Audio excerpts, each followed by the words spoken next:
Hi, welcome to the video day. It's the 18th of May. It's Thursday. In today's video, we're going to give our updated outlook for the euro. We're going to be looking at euro USD, euro JPY, and I want to look at a euro correlated currency as well, which is going to be the US dollar against the PLN Polish zloty. We'll go to the charts in just a moment. Now, we've done a good few videos on the euro over the last few weeks. So we're looking for the euro to break down. It's broken down nicely. Euro JPY though has remained firm. It's had a little bit of a rally to the upside since I did my last video. Now, in terms of Euro USD, it was a bullish extreme and it broke. Euro's got far further to go on the downside. Euro JPY is a bullish extreme as well. I personally think that will break to the downside in a big way. Now, in terms of the PLN, it is the most overbought major in our view against the fundamentals. The USD has shown some strength. There's more strength to come. Right, let's go and look at the opportunities. Before we do so, if you want to learn all our trading techniques, check out our daily technical sentiment analysis of 14 FX pairs. All you need to do, go to the link beneath this video and you can get limited live access to our members center. Now, also beneath this video, you can join our free educational mailing list. You can also follow our Facebook page and join our Facebook group of traders if you wish. Right, let's take a look at the opportunities. All right, chart of Euro USD. We've been interested in it in a big way since we failed to take out 111. We broke down and we're now below 108. I think a downtrend has been confirmed and there's still plenty more downside. I'll draw my levels of entry, stop and target for traders coming in the market, or wishing to come in the market, I should say. Now, in terms of fundamentals, just a bullish extreme. Now, in terms of all the good news for the euro is in the price. Market sees a hawkish ECB going forward. That's discounted, okay? If they raise rates as the market expects, that is not going to help the euro. We doubt they will. Market sees strong growth in the economy. That's discounted as well. And in recent videos, we've been saying that the economy is not going to grow strongly going forward. It faces recession. That's even without more hikes. If the ECB hikes, then the economy is guaranteed a recession. In our view, I'm just going to show you a quick couple of charts on this. Eurozone soft data house of cards beginning to fall. Now, in terms of soft data, it's like consumer sentiment, etc. ZEW, Germany, expectation of economic growth, poll effectively. Basically, you got it compared to the Eurozone composite PMI, and it has turned south. PMIs should follow. They're leading indicators for the economy. Keep in mind, Germany is the powerhouse of the zone. If you look at this chart, Eurozone data will soon disappoint. City Euro Surprise Index, that's how much better than expected data comes in. Basically going down. Real M1 money supply push forward 6 months. Money supply, as we said in the last video, we did other charts on it, has collapsed. Loans, banks simply aren't lending. Businesses aren't taking new loans.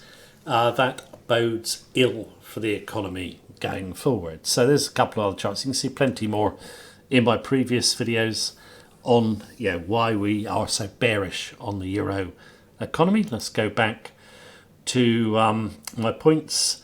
Major export markets are slowing, such as China. China's a big export market, particularly for Germany. It's slowing up. We did a video on USD CNH the other day. You can see the USD powering higher on the CNH. All the optimism about the global economy, the Chinese economy recovering will evaporate. In our view, it faces a tough time going forward. There's other export markets that are slowing, but that's a really big one, okay? Now, on the other side of the pair, the USD, market sees Fed rate cuts. That's discounted. And the above is despite Fed comments to the contrary. Let me just show you some more charts. Here's Fed fund rates expectations, and you can see the market pricing before bank stress was up here, yeah, and then you got the market pricing today. They're even more bearish. They're looking for cuts later this year. The Fed have said they're not coming. So the bad news again in the price. Oh, what else? US economies are arguably in better shape than Eurozone's. USD has global reserve status. So basically, when you've got problems in the global economy, which we do at the moment, we've got a slowing global economy, the USD tends to do well. Okay, now finally showed charts in my previous video on speculative positions. Speculators hold a 1.5-year high in terms of euro longs, not far from a 5-year extreme, and that's what you're seeing here is long trades coming out the market. I just want to show you an interesting quote before I draw my levels. So I want to go back here, go to here. There's a quote I took off Reuters today. If investors agree on one thing this year, it's the dollar is going to fall. That's made the greenback's 2% bounce over the last month particularly confusing. US inflation is cooling and the Federal Reserve may pause its interest rate hikes next month, so the dollar should be on its way down, right? No, it's not confusing at all. The USD was at a bearish extreme. Speculators heavily short the USD, showing strength on other currencies. They're particularly short against the euro. Bad news in the price. Analysts say a number of factors are probably at play. One is that a range of worries about the US debt ceiling negotiations. Well, they're not a problem, are they? Because they're apparently going to be solved. And the USD is firm today. The USD never sold off on this, okay? The health of banks and the global economy's outlook, other reasons to be bullish the USD. I think global economic outlook would be one.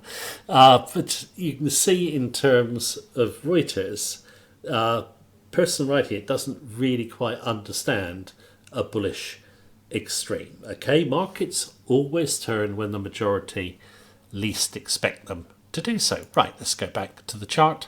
All right, let's do the technicals. For anyone new to our videos, if you have a view from the sentiment and fundamentals, you can keep the technicals very simple. So we're only going to focus on big levels that we think matter to big institutional players. And one level I see in a lot of bank research is the 108 level as being significant. Okay, so my betting is that below this level there's a lot of institutional stops and some are already getting hit. Okay, now you don't want to put your stop behind the 108 level. You need to give it a little bit more room than that.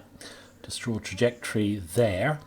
You can see it, the lower highs. Okay, in terms of the second level of resistance, it's there. Okay, so body, tail there. It's going to be 20 pips back from that. Now if we open below 108, I think you can sell the stop behind there. Okay, second level resistance.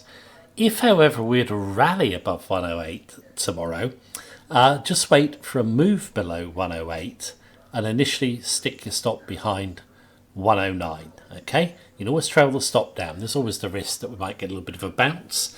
I don't think it's going to be a major one. 109 would be really tough resistance to take out. Okay, so we're looking hopefully for open below the 108 level and then a move to the downside. Where could we go? In terms of the sentiment extreme, you have a lot of traders long, as we noted. I showed some charts in my previous video, which you can go and check out. It's a big position, plenty more stops to be hit down to the 105 level. If risk off gathers pace, then I think you could see the euro go as low as 103. But obviously if it got to 105, that would be a result. And I like it that a lot of forecasters, analysts are bemused by the move down in the euro and still talking about it going up above the 111 level. My own view is we've had a trend reversal confirmed and we should move further to the downside. Euro JPY, we're looking for it to do the same, but it's showing a bit of strength since I did my last video. So let's go over and take a look at the current setup and how we view levels of entry, stop and target. Right, we're on Euro JPY. I've already drawn my levels in on this one. It's the chart from our members center, and we have, I said, last video I thought we'd hold below 148. We've popped above 149. I just want to show you the monthly chart. Over here you can see a tail which is just below the 150 level. You got a couple of bodies over here around the 150 level, okay?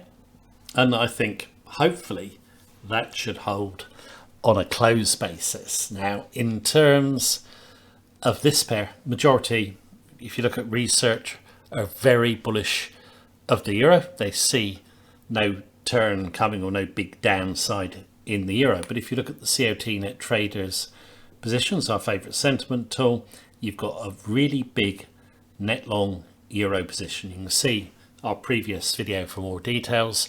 That for us points to limited upside and major downside, okay, as the specs come out on stop. Now in terms of the euro, nice fall. Now we're getting a bit of a rally. We're going to have to go at this 150 level again, possibly.